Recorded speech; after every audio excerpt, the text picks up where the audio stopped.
Hello, guys, and welcome back. You are watching the Camera 64 podcast, and I am your host, Alfonso Chavez. And as always, we are coming to you from sunny San Antonio, Texas, from here in my garage. But unfortunately, this morning it is Saturday morning. I am off. I don't have to work today, or I'm not coming from work, which is always fantastic, right?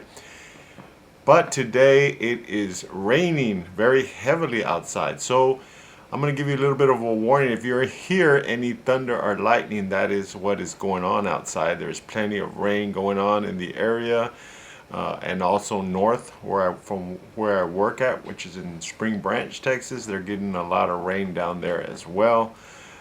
But today on the show, I want to kind of piggyback and continue on where I kind of left off, and that is what we were talking about, um, making money in the photography business of late. So I just happened to be on Facebook, which I don't spend a whole lot of time on Facebook, but I just happened to come across somebody posting on there that they were looking for a second shooter, and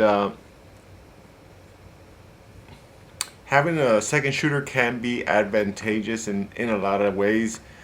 But the idea is the cost, right? How much do you pay for a second shooter these days in 2025? Because you got to be honest with yourself. We all know, like I just mentioned to you, that customers are just as strapped as we are currently, and so they don't have a whole lot of funds to spend. So the idea of a $500 wedding or even $1,000 wedding can be very difficult in putting yourself in a situation where if you are promising a second shooter, which I personally don't do. I never have a second shooter. My son will occasionally shoot some pictures because he shoots my videos, and because we have a three camera setup for video, right? We got a front, a rear, and sometimes a side or a close up, depending on the size of the venue.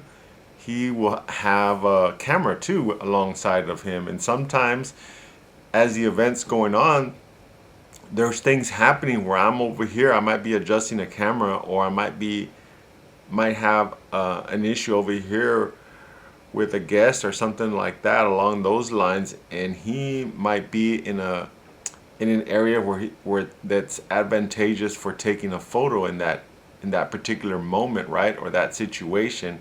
And so that's why he carries that camera, so he's able to whip it out and boom, choom, choom, choom, choom, shoot his pictures. And he kind of helps me out in that way, but he in reality doesn't take very many pictures.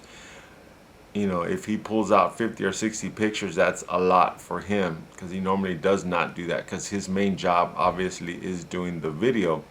So I can see, I can understand where a client would want a second shooter.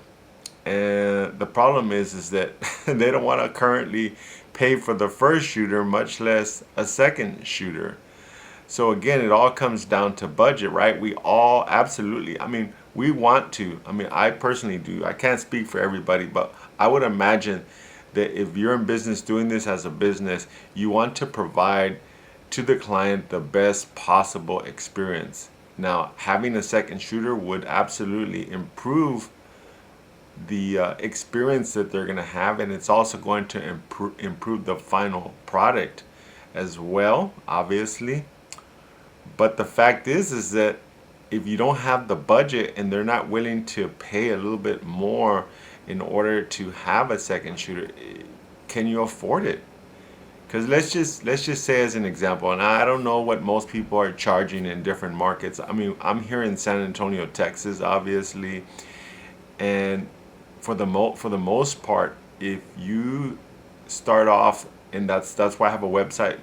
If you're starting off at a $3,000, $4,000 price point, which does kind of allow you to have a second shooter, and maybe even somebody help with a light guy to help you light certain situations, following you around with, he's got a light on a pole, a strobe, and he's standing beside you or behind you or next to you in order to get very nice lighting, right? All those things are amazing to have.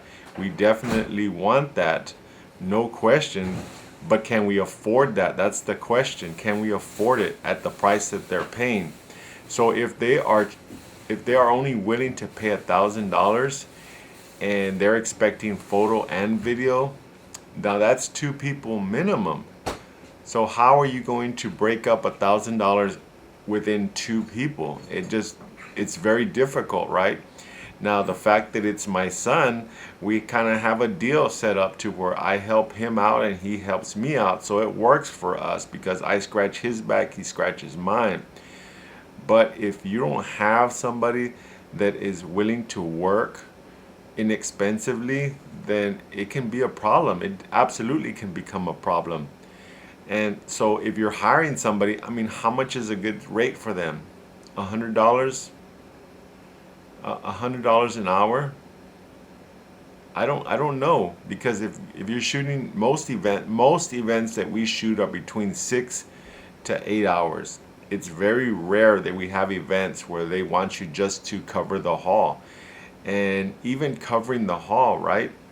Let's assume you gotta set up an hour before the actual event starts. So even if the event starts at 5 o'clock, or no, let's say 6 o'clock, we want to show up at 5, and more than likely we're going to be there till at least 10 o'clock minimum. That most of our events are set up that way in the contract, where 10 o'clock is our cutoff, and that's it. We're done at that point. If they want us to stay extra, we charge extra after that point, right? But that's a 5 hour day. If you're paying somebody $500 on $1,000 wedding, does that make sense? Is that something you do as a photographer?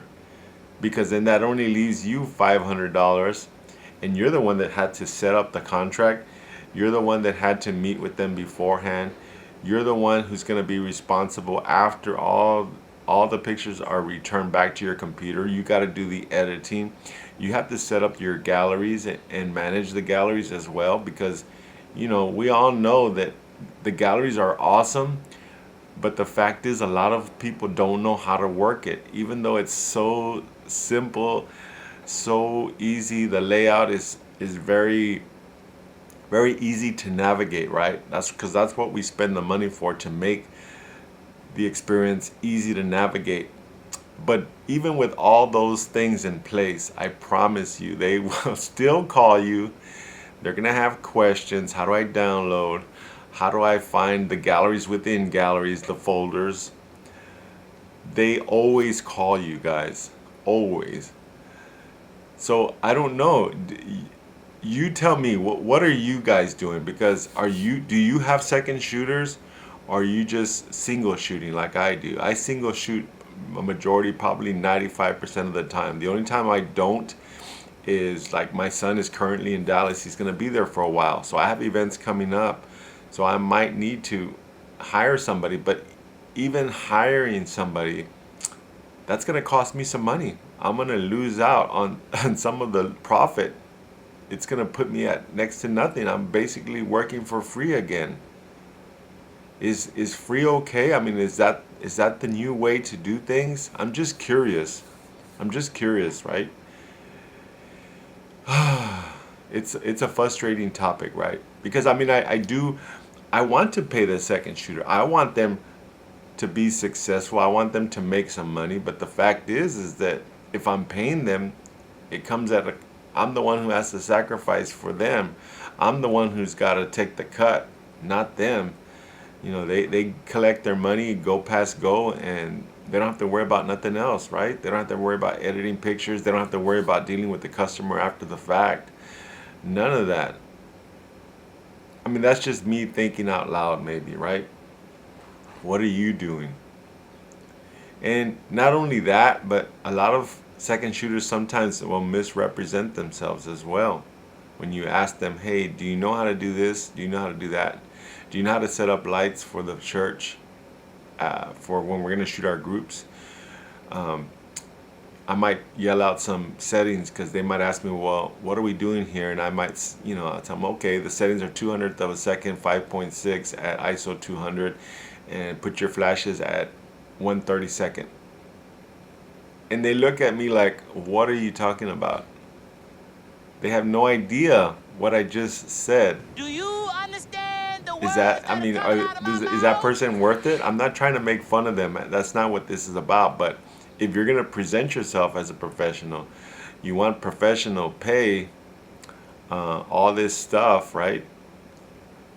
But then I tell you what to do. I'm speaking to you in the photography language and I'm giving you settings, very specific settings, and you ask me, what is that? What does all that mean? They have no clue. It's happened to me not once, not twice, many times over the years. And that is, to be honest, that is the biggest reason why I do not hire people. I try and stay away from hiring people as much as I can. There are very few, I can count on one hand, how many people that I will call and ask them a favor of covering one of my events. That's how scary it is for me personally, because my name is much more important than making a buck and sending somebody who has absolutely no idea about how to handle a situation. They may tell you that they know how to do it. They may tell you that they've done it before, but just because they may have done it 50 times beforehand, if it's not done correctly, it makes the editing process extremely difficult. And this is why actually knowing photography, knowing how to work your settings, like I just talked about in the last video, if you know what you're doing, the camera does not matter. It does not matter a hill of beans, guys, if you don't know what you're doing, period. So that's my thought. Like I said, I came across that just flipping through my Facebook, and I said, that's a great topic. That's absolutely something that people think about, hiring a second photographer. But my thing is that, hey, if the customer is not willing to pay extra for a second photographer, I absolutely am not going to worry about it. I'm doing my best to take the pictures. I get what I can. And not only that, guys, historically speaking, if you go back into photography, most weddings were shot by one person. And they had maybe 5 rolls of film. So 5 times 30, if you got 150 pictures at a wedding, that was a lot. That absolutely was a lot. And I'm talking about 150 for the entire event. The entire event. And I promise you, anybody who was shooting that much, 150 pictures, or even more, some of them did obviously shoot more than that, they were charging you a pretty penny, because film is so expensive, and getting the pictures developed was even more expensive. And then having you select from 4x6s which pictures you wanted to have enlarged to put over the fireplace was extremely expensive. I mean, I can get a 16x20 print most of the time for around $25 to $35, right? Depending on what's on sale. But back in the day, a 16x20 print, oh my gosh, you're talking a couple of $100. Their cost was probably $500 or $600. So you can imagine what the final cost was towards the customer.